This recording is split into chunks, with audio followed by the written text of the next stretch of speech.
Brooklyn is lit right now. We got Tank Davis fight weekend popping. At this point, it is going crazy out in New York. Shout out to everyone that's enjoying the festivities right now.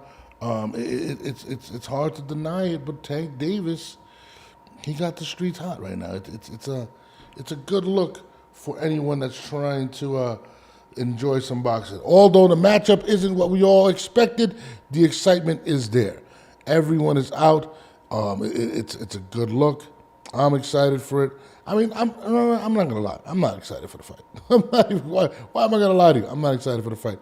But New York City is buzzing. People are showing up for the fights, which is a good thing for boxing. And again, Tank Davis proves that he brings the excitement with him. Having said all that, I'm gonna get into some of the stuff that I saw. I think today is the weigh-in, if I'm not mistaken. There hasn't really been much back and forth between the two, which to me, doesn't really get me excited to watch the fight. It's pretty obvious these guys are friends or whatnot. But at the end of the day, we get one step closer to seeing if Tank Davis, after this victory, is going to take on somebody that we want to see.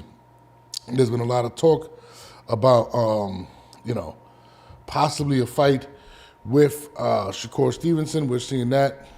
So I'm definitely excited for that. You know what I mean? So, I think that's what I'm looking forward to most in this fight. I don't believe we're going to be surprised as a winner. I got my people telling me that Lamar Roach may take him to decision. I don't necessarily believe that. But anyways, I got a show set up for you guys today early. I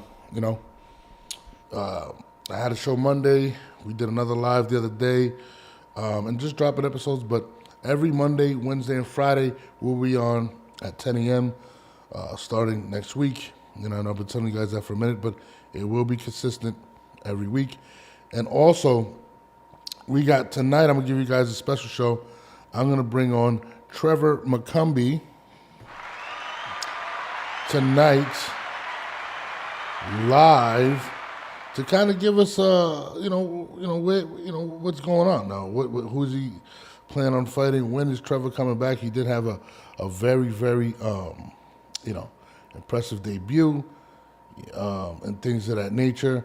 Also, we're going to get into Tank, some of the stuff, some of the voice, what is it called? Voice bites, something, highlights of this week's pressers, the workout, stuff like that. Some of the things Tank said we're going to get into. We got Benavidez versus Bivol is being pushed. We're going to get into that. What happened to the third fight? Errol Spence making tweets about he's coming back, complaining that people saying he's washed up. Egg on the face, Conor Benn, and I don't even remember the guy's face. And Kambosos coming at Tank. We're going to get into that after this.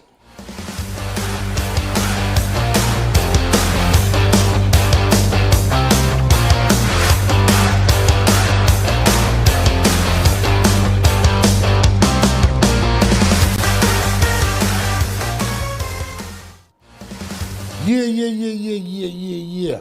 Trufo, what up? My guy Trufo, I haven't heard from you in years, man. How you doing, brother? We're going to definitely get into it. We're going to talk this boxing shit tonight.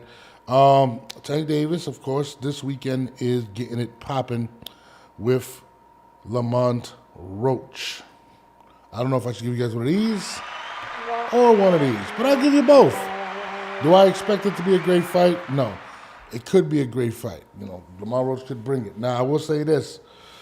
At the end of the day, it's not what we asked for, but, it's here. I mean, and a lot of these guys ain't no line you put me on. But, good. I appreciate that, Trufo. Definitely tune in this weekend. It should be interesting. I think Rayo fights as well this week. So we're definitely going to get into it. I definitely seen some highlights. Shout out to my peoples that were all out there this weekend at the pressers. I will be making the pressers up to these pressers coming up in the spring. I don't like to do too much traveling during the winter. I do not like the cold, so I'm not with that shit. But anyways, So Tank Davis had a workout yesterday. Showed up in some pink, very hot pink uh, pants to the weigh-in, and didn't work out. I mean, not to the weigh-in. I'm sorry, to the workouts, but did not work out, which was extremely interesting. I mean, but listen, Tank knows when he shows up, people are gonna sit there and, they're gonna be there. They just pop up. But he didn't say much. The usual questions we've seen. I seen Hip Hop is Real there ask some interesting questions. Nobody really asked anything that we haven't already heard. But Tank also made some of these statements when he was there. This particularly was one of them that I thought was interesting about Turkey Al-Asik. But it's like people selling that self. Like even the picture where everybody was in the room. That shit look like some devil shit. Facts though. Some this, coke. like, yeah. That shit like some devil shit. Like they sold that soul. Yeah, you go with that. That was crazy. And you seen how the guy was. He looked at the scorecard. Yeah, he looked at the. Come on, man. You want to get Tank over here and fight? Man, I already know what y'all gonna do. Yeah. But every time I say something, it's like I'm hating. So Tank Davis makes it known that a lot of people are asking him, is he going to quote unquote kiss the ring of Turkey Al-Asik? And a lot of people have been calling it that. Timothy Bradley came out and stated that Tank, don't do it, don't be a sellout like Canelo. Of course, he wanted to take a shot at Canelo, and everybody that's jumping over there to get a bag. Now, of course, people are gonna say that people are kind of wishy-washy with the Turkey Al-Asik situation, especially when you see stuff like what transpired this weekend in a fight where Turkey Al-Asik, of course, Gervonta brought it up, where he revealed the scorecards to his personal fighter, Hamza Shariz, or something like that's his name. And in the footage, he says, hey, you're down 2 points, which now leads to people questioning the integrity of Turkey Al-Asik as well as Riyadh's season. And even my man Two Tone on the Voice podcast, if you guys check him out, he's pretty dope, questions and says Canelo needs to pray. So a lot of people are bringing this up about Turkey Al-Asik, and if you are a fighter of his, will you get preferential treatment, especially on the scorecards? And, he brought up the fact of Canelo Alvarez fighting Bud Crawford. He should be worried in Vegas. Yes, in Vegas at Allegiant Stadium when they fight September 13th about it should be weary of the scorecards.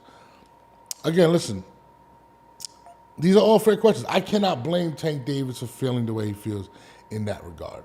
But I also feel like he's also setting up an excuse just in case he does fight one of these individuals, which I do believe he will eventually take that back. But maybe this weekend's proceeds, or depending on what he sells on pay-per-view, may change the perspective of the individuals that are willing to put up the money at this point.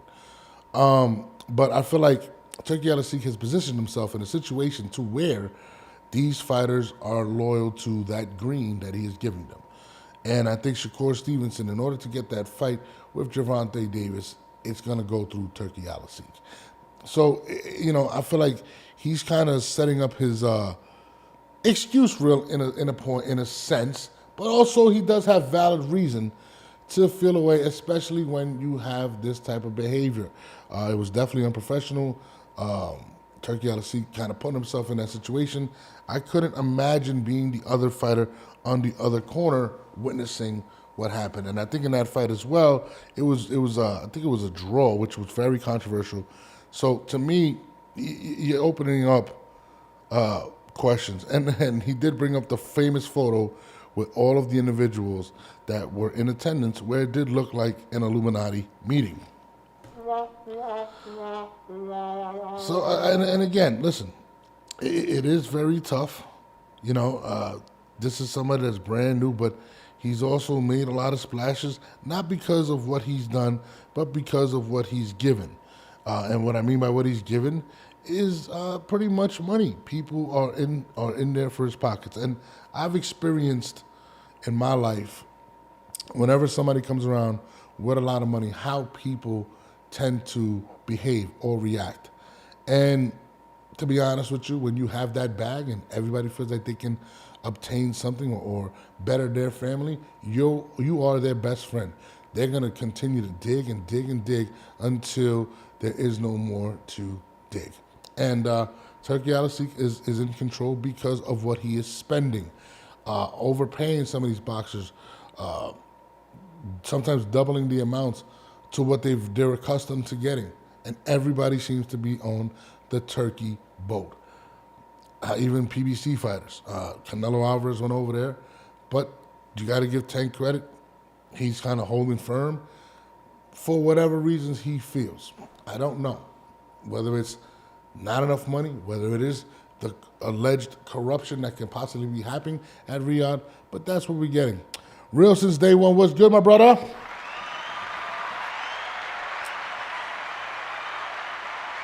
If you guys want to call up, I'm definitely we're talking. I'm having a number roll through the screen right now. Just let me know if that number's playing. But again, those are the words that Tank had to say about Turkey Al-Asik, which I found interesting. And again, I cannot blame Tank for feeling the way he feels in that situation. Yeah, that's the real truth. Yeah, I feel like Tank is he's got a point. But again, I also believe that Tank is setting himself up to you know what I mean. You know what I'm saying. But anyways, more things that Tank said that I thought were interesting. He does take another shot at Floyd Mayweather, which again, I don't understand with Tank Davis. Leave the situation alone. Floyd is not talking about it. I think some things need to be left to the imagination. Some things need not to be brung up. And I feel like he continues to do certain things that don't make any sense. And this is one of them, and I'm going to play it. Tank versus Floyd. He didn't know how good I was and how I would have handled the situation, so he just threw me out there. He was hurt. I mean, not even hurt. He was just bad.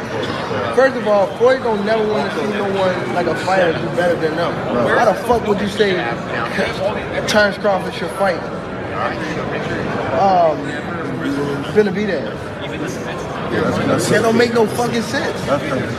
He don't never want to see nobody be better than him. I'm telling you.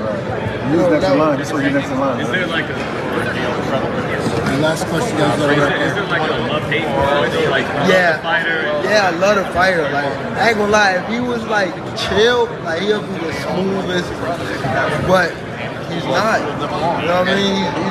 He's a great fighter. And my bad. You're good, man. And he cause I don't want to say like he's just a scumbag, but it's like he's a great fighter, and sometimes he can be good, but it's like it's always I'm this, I'm that, and it just I don't know. Would you entertain a conversation like someone break you guys just for the sake of just you said he doesn't really know you? Who? Terrence, right? That was another thing that he said, and this is what I gathered from that. Listen, bro, we all know you and Floyd have been at odds for the last few years. In fact, you've taken multiple shots at Floyd Mayweather. Floyd has taken some shots at you as well. But I feel like sometimes you need to keep the focus on yourself and promoting the fight.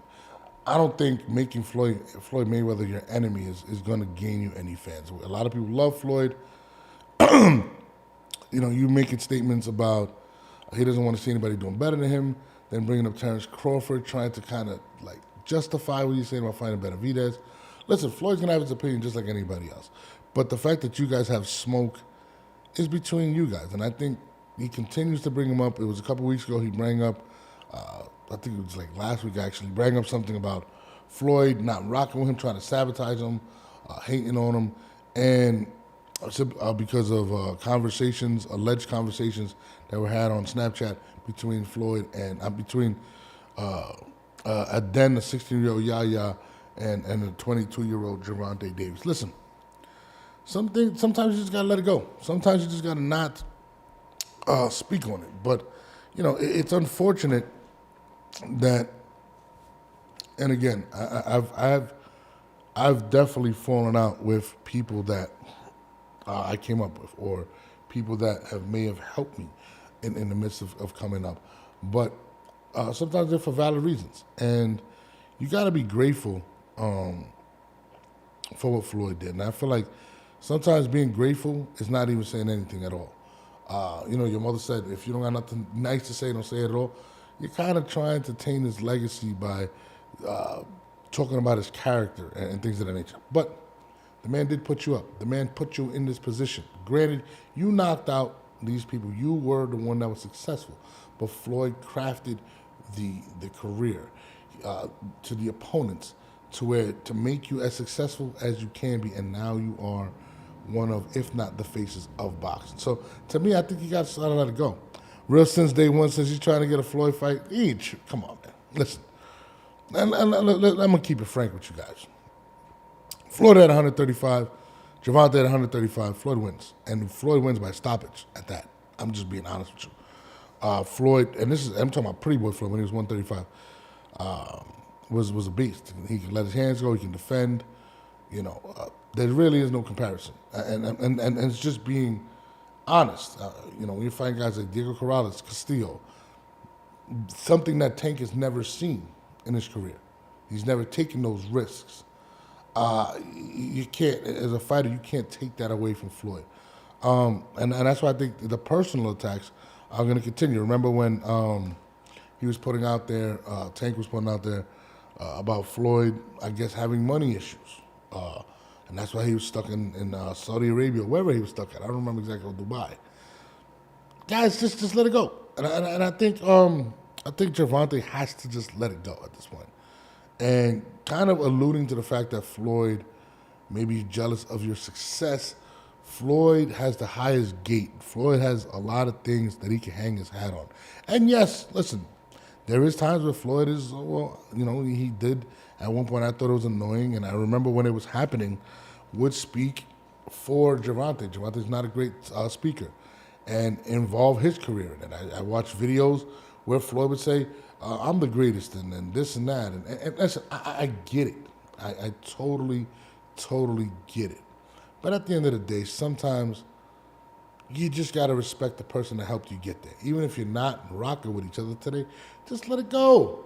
Listen, you got a pay-per-view fight against Lamont Roach, and 99.9% of the questions have nothing to do with your opponent, which kind of goes to show you how much people don't care about seeing Lamont Roach, but it also does show you how much people do care about seeing Gervonta Tank Davis.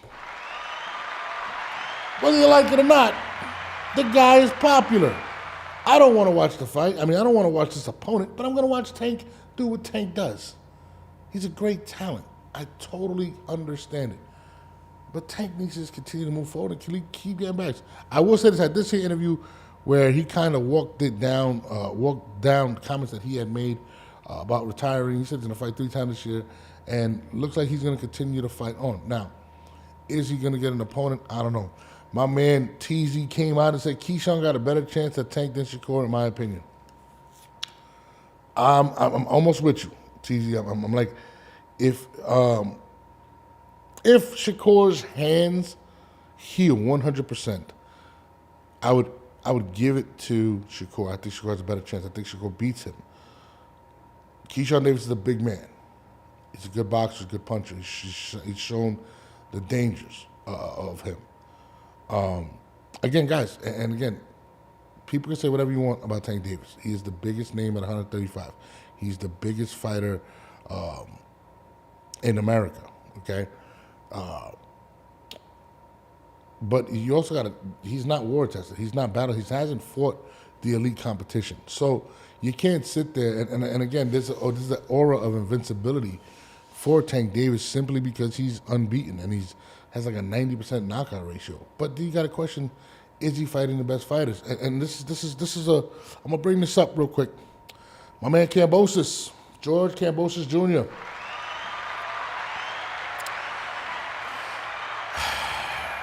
Tank Davis basically brought up George Kambosos and dissed him. And this is what Kambosos had to say. And now there's a lot of truth to what Kambosos said.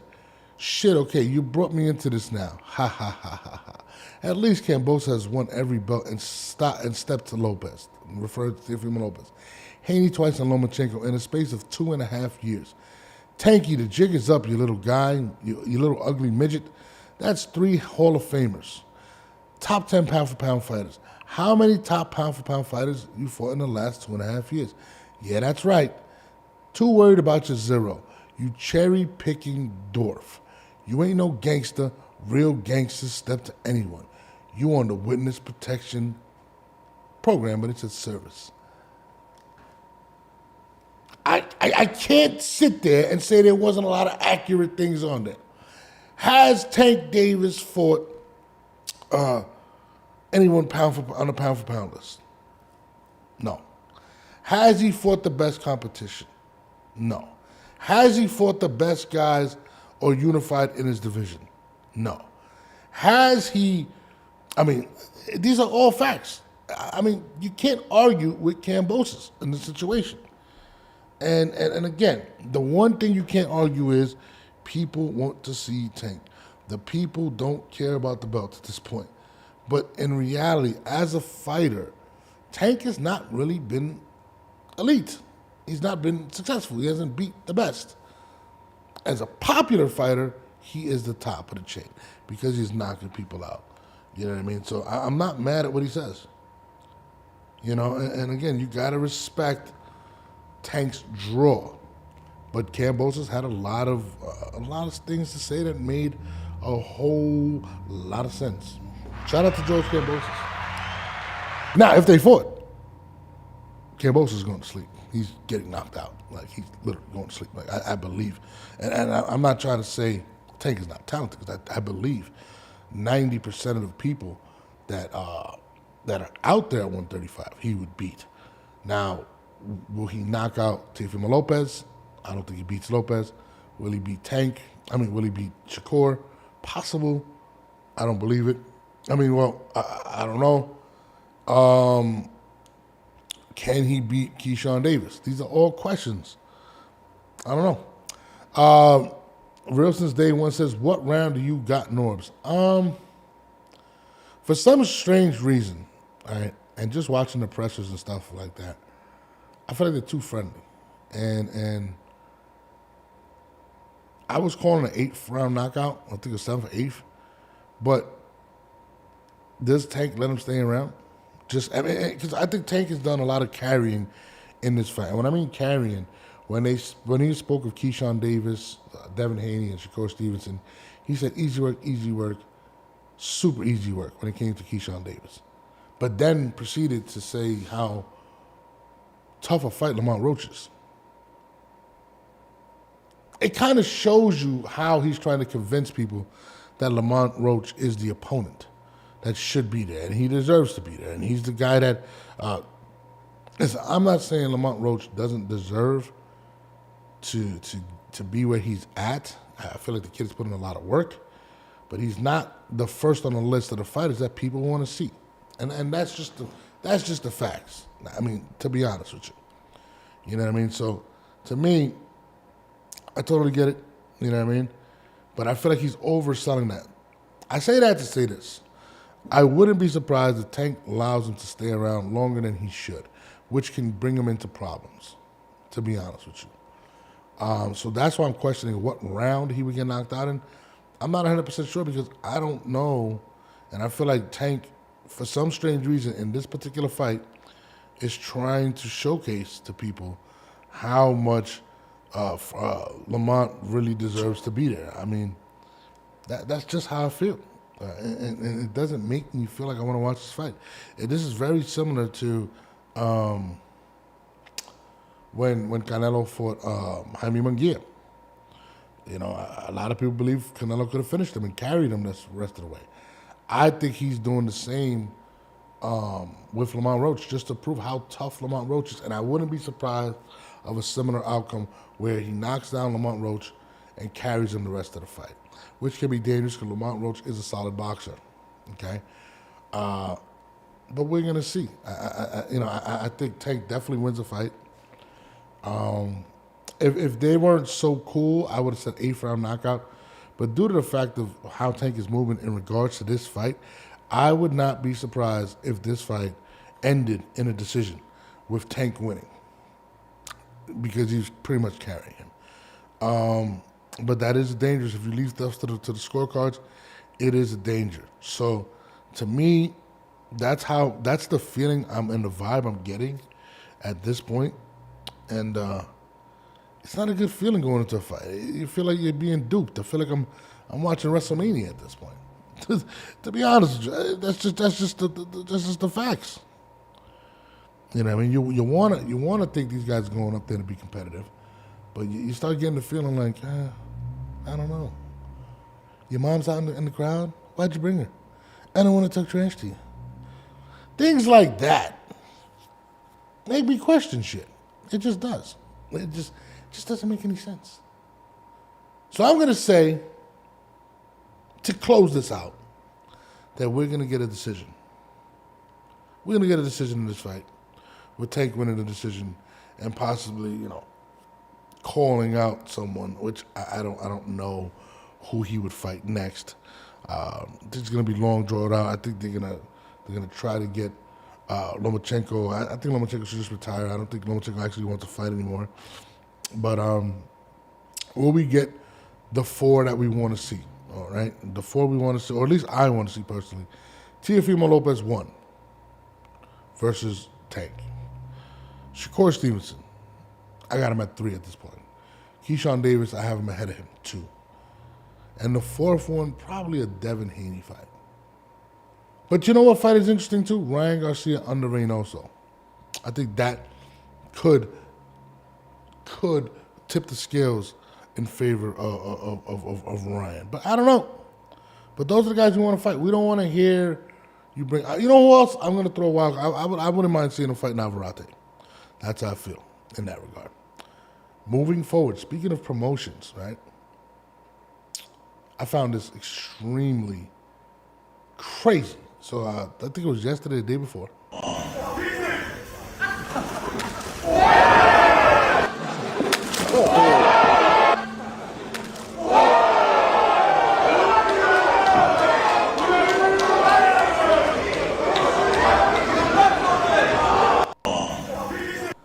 What in God's green earth was that? Chris Eubank Jr., how much you must not like someone, right? Or you want to embarrass them to where you sneak an egg on stage and slap them with an egg. I ain't gonna lie though, but that's the type of shit I want to see. I would like to see Tank smack somebody with an egg. I thought that was absolutely absurd, but they are trying to sell this fight with Eubank and Conor Benn. Conor Benn is one of the more entertaining boxers. His attitude is kind of crazy. You know what I mean? He's very, very, he wants to smoke all the time. You know what I mean? He's with it. Do I want to see the fight more? Yeah, I do now. A little bit more I want to see the fight. Did I want to see it before? No. It's not an American fight. I could care less. Conor Benn nor Chris Eubank don't do it for me. But this kind of makes me want to see it more. I like seeing stuff like this to where these guys genuinely dislike each other. And it's completely 180 from what we witnessed in the Tank and Lamont Roach fight. Now, some people say, well, that's real. And this is real. These guys really don't like each other. But this is what sells fights. This is what I want to see. Now, again, did I want to see this fight before? No. But after the presser, absolutely. And then watching Conor Benn's dad speak to Chris Eubank, and Chris Eubank kind of threatened him, it makes me really like, damn, these guys really do not like each other. Like I'm talking about absolutely cannot stand one another. So the egg on the face thing I think was a bit too much, but it did make me now want to tune into the fight. And ironically, all of this press while the Tank fight is being promoted. Why? They want to attach themselves to a winning brand like Tank Davis to where people are searching for boxing content. Very smart on the promotional side. This is a big week for boxing. Tank is out, and but I will say this, I thought that was absolutely absurd to see that. I mean, I'm not gonna cap, it was crazy. Speaking on absurd things, recently, my man Hassan Wells, I think that's his name, reports that the WBC has ordered Dimitri Bivol to defend his titles against his mandatory David Benavidez. Now, this is where it gets murky for me. Okay, when Beterbiev won the first time, it was an automatic rematch. 4 months later, literally 4 months later, Benavidez decides to go up to 175. Okay, Beterbiev loses the belts, and not even a week passes, and the WBC is ordering Bivol to fight the mandatory David Benavidez when a third fight should be in the forefront, in the front of any fight. And I was saying this before, Benavidez is screwed. How does Benavidez get to cut the line in a potential third fight? The mailman says Benavidez beats Bivol. I don't agree. I think Bivol wins the fight, to be honest with you. But how in the world does Dimitri Bivol and Arthur Beterbiev 3 not take precedence over a Benavidez versus Bivol? It kind of shows, in my opinion, a favoritism to certain boxers, and I don't like it. I think Benavidez could have waited and maybe fought Callum Smith, who just had a really good fight. I don't like it, but I do like Benavidez. I want to see Benavidez get a title shot, but I don't like the fact that this took precedence over a rematch, a third fight between Bivol. And think about it. Bivol said he wanted to take some time off because of the type of punishment that was being brought to him when he fought Beterbiev. It was a close fight. 2 razor-thin fights. How do we just skip a fight with a third fight with Beterbiev and put Benavidez in there? It just reeks to me. I don't like it. And again, I think Benavidez definitely deserves the winner of the two. I think Benavidez is that guy, and they're trying to turn Benavidez into the next boxing superstar. Maybe the WBC says, hey, Benavidez is more marketable than Bivol and Beterbiev. Maybe we make more money with Benavidez than a Bivol and a Beterbiev. Who knows? Still doesn't make it right. I think they should be waiting after the third fight. Beterbiev pretty much said, I guess he wanted to get it in sooner than later. And Bivol wanted to wait, but to put this in the forefront of it, and now to possibly stripping a belt to give Benavidez a belt, or it just doesn't sit well with me. Especially when these guys just waged war on each other for 24 rounds, for 24 rounds within 4 months, and these guys weren't just sitting there and holding each other; they were throwing bombs. Beterbiev was definitely hurting the man, and Bivol sat there, and this was a war both times. So I don't like it. Shout out to Benavidez, and I wish him nothing but the best, but I just feel like this some underhand shit going on. That's just me, but who knows? Moving forward, Errol Spence. We have an Errol Spence sighting.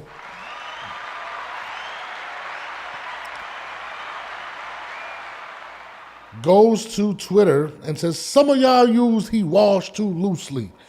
Post your mama so you can see what wash really is. Wow, Jesus Christ, Errol. You went to the mama jokes. I don't like the mama jokes. I love my mama. Errol Spence, love the guy to death. I think he's one of the great fighters of our generation. The last time we seen him, he was brutally beaten by Terrence Crawford. Didn't look right in the fight. I think he was suspended for a while because of the injury. People are concerned in regards to if Errol Spence come back. It's almost been 3 years. It's like two years and some change since that fight. Maybe it's time to hang it up. And again, I get it. Errol doesn't want to hang it up, but the inactivity from Errol Spence for this long can't be beneficial towards him. And I get it. You don't want to go out. The last thing people seen was you being picked up off the ground fighting Terrence Bud Crawford. That's not something you want to do. Not to mention you wanted a rematch at 154, you couldn't get it. I get it. Errol Spence doesn't want to be remembered, and I don't think he should be remembered as the person that got beat bad by Terrence Crawford, right? Who kind of elevated him to superstardom in a sense. I don't think it's right.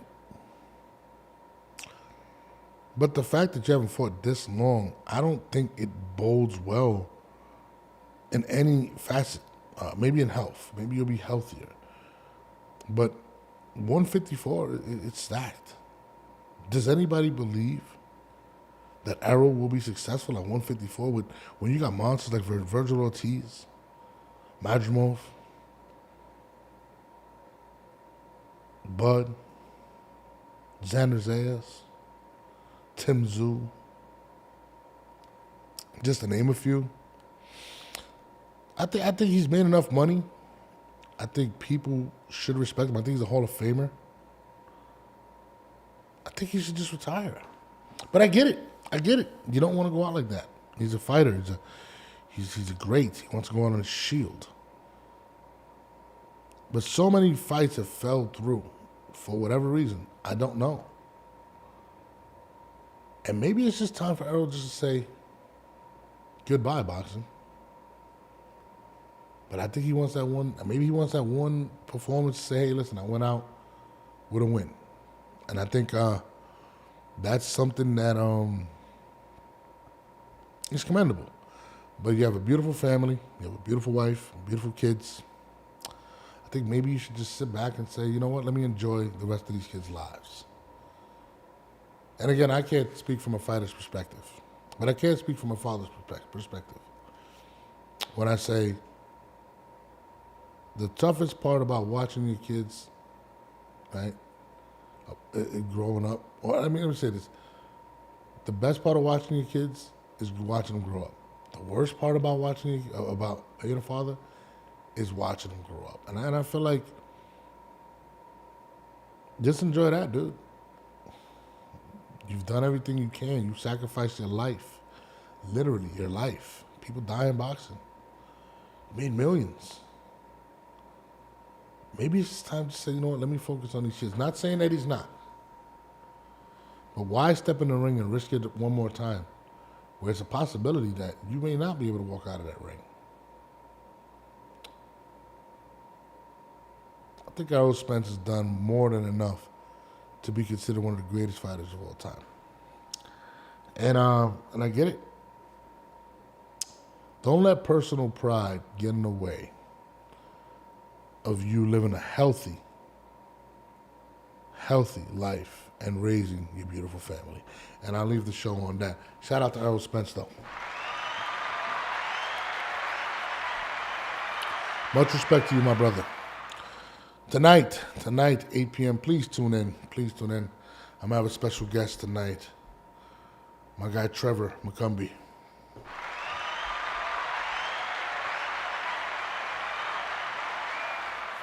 We're going to figure out what he's doing, what he wants to do, who he wants to fight, when he's coming back. If you don't remember Trevor McCumbee, remember Caleb Plant's last fight. The guy was laying gloves on him. Did lose the fight, but showed people that he belongs with the big boys. And Caleb Plant is not just your average fighter. He's a very great fighter, only losing to Benavidez and Canelo. He'll be on tonight, 8 p.m. Eastern Time. Make sure you guys tune in. It's your boy, and we're out.